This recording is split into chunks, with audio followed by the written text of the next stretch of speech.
দীর্ঘ প্রতীক্ষিত spy thriller Masud Rana আসন্ন ঈদুল আজহায় প্রেক্ষাগৃহে মুক্তি পেতে যাচ্ছে।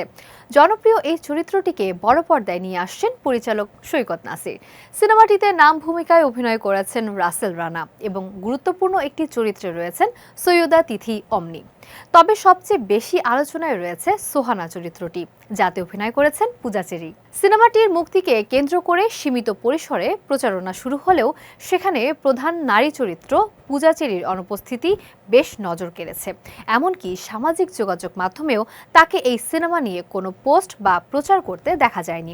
অথচ গত রোজার ঈদে মুক্তি পাওয়া তার অন্য সিনেমা দমের প্রচারণা তিনি এখনও সমান তালে চালিয়ে যাচ্ছেন।